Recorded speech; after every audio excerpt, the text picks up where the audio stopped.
देली नौमी नवरात में, रेट बढ़ा दिहले एक ही रात में। चुनरी ले आ देली नौमी नवरात में, रेट बढ़ा दिहले एक ही रात में। में रूसे लुधनी काहे ऐसे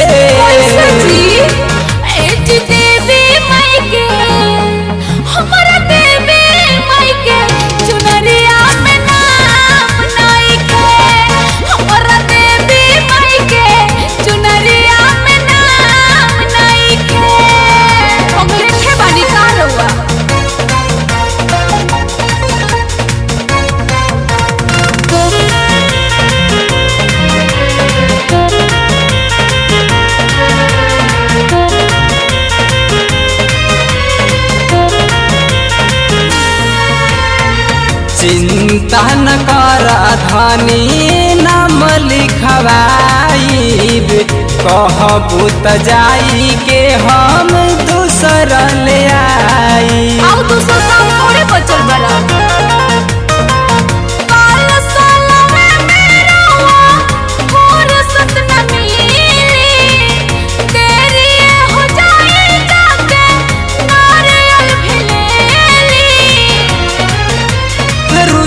धनी काहे हमसे काहे नारूसी हो एज देवी माई के हमरा देवी माई के चुनरिया में नाम नहीं के।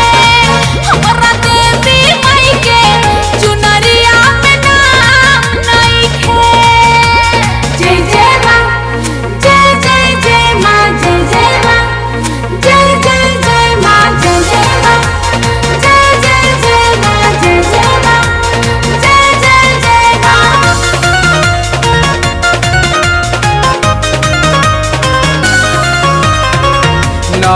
दिन नवरात्र में गाँव में मैया आई है, घरे घर सभे लोग पाठ कराई है। अरे तो हम कैसे कराई जी?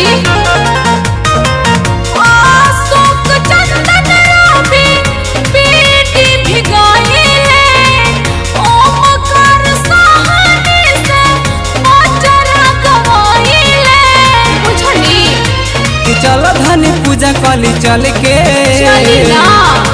एज देवी माई के हमरा देवी माई के चुनरिया में नाम नहीं के। हमरा देवी माई के चुनरिया में नाम नहीं के। बुझाई चुनरी ले आ देली नौमी नवरात में, रेट बढ़ा दिहले एक ही रात में। और जल्दी करी जी लेट हो जाई। चुनरी ले आ देली नौमी नवरात में, रेट बढ़ा दिहले एक ही रात में।